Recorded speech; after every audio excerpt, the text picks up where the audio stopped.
Let's see this question. This question says x is equals to something और n एक natural number है and y भी एक आपको सेट दे दिया है और आपको पूछा गया है कौन किसका सबसेट है। तो अगर मैं इस कंसेप्ट यूज की बात करूं तो इसका कंसेप्ट सीधे सीधे यूज हो रहा है सबसेट का। अब अगर अपन बात करें तो देखिए यहाँ पे बोला है एक्स वाई का सबसेट है या वाई एक्स का सबसेट है या दोनों इक्वल है। आप बताइए इन दोनों में रिलेशन क्या होगा। तो अब देखिए अगर मैं इसकी बात करूं ये मैं डायरेक्ट लिख सकता हूं क्योंकि n एक नेचुरल नंबर है और नेचुरल नंबर कहां से चालू होते हैं 1 से। जैसे ही आप 1 लिखेंगे तो y की अगर मैं बात करूं तो सबसे पहला एलिमेंट 0 आ जाएगा, फिर 2 लिखोगे तो 49 आ जाएगा, फिर 98 आ जाएगा और फिर एंड सो ऑन 49 के मल्टीपल्स आते रहेंगे। कौन आ जाएगा 49 के मल्टीपल्स। चलिए इसकी तो मुझे बात पता चल गई। अब मैं इसके पास आता हूं।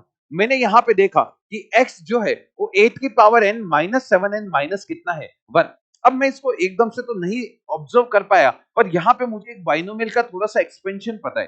बाइनोमियल का एक्सपेंशन किस तरीके से लिखा ध्यान से देखना। इस 8 को लिख दिया 1 प्लस 7 की whole power n minus 7n और माइनस कितना लिख दिया 1। अब x प्लस वाई की पावर n के कंसेप्ट से मैंने इसको एक्सपेंड कर दिया। यहां पे लिख दिया nc0 इंटू 1 प्लस nc1 7 की पावर 1 nc2 7 की पावर 2 nc3 7 की power 3 and so on up to ncn 7 की पावर कितना आ गया n। माइनस में 7n चल रहा है और माइनस कितना चल रहा है 1। nc0 की वैल्यू हम सब जानते हैं 1 होती है तो ये 1 इस 1 के साथ क्या हो जाएगा कैंसिल। nc1 की वैल्यू n होती है तो ये 7n के साथ क्या हो जाएगा कैंसिल। अब अगर आप थोड़ा और ज्यादा ध्यान से देखें सब में से 7 की पावर 2 यानी 49 मैं क्या कॉमन ले सकता हूं क्या। अब 49 जैसे ही मैंने कॉमन लिया अंदर देखना लिखा हुआ है nc2 फिर लिखा हुआ है nc3 and so on up to लिखा हुआ है यहाँ पे 7 की पावर कितना आ जाएगा 1 and so on up to ncn 7 की पावर कितना आ जाएगा n माइनस 2। बोलिए यहां तक बात आप लोगों को समझ में आई।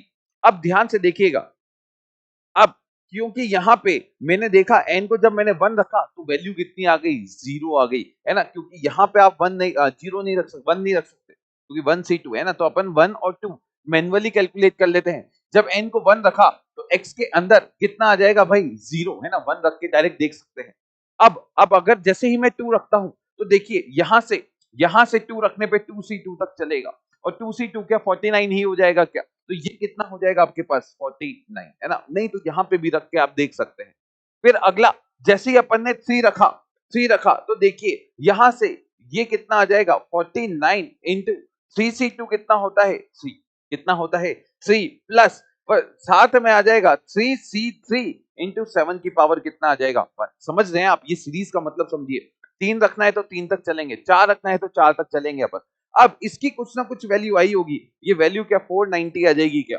अगली वैल्यू आपने देखा तो 490 आ गया कितना आ गया 490। अब अगर आप देखें 490 भी 49 का मल्टीपल है ना 49 से डिवाइड हो जाता है। तो अब यहाँ पे देखिए 0 आ रहा है 49 आ रहा है पर 98 इसमें आ रहा है और इसमें नहीं आ रहा पर 490 इसमें आ रहा है और इसमें भी आ रहा है। यानी अगर आप इसमें देखें पूरे पूरे x के एलिमेंट आपको दिख जाएंगे 0 दिख रहा है 49 दिख रहा है आगे जाके 490 भी दिखेगा। इसका मतलब जो है कि x जो है वो सबसेट हो जाएगा किसका y का और अगर x y का सबसेट हो जाएगा तो इसका करेक्ट आंसर क्या हो जाएगा करेक्ट आंसर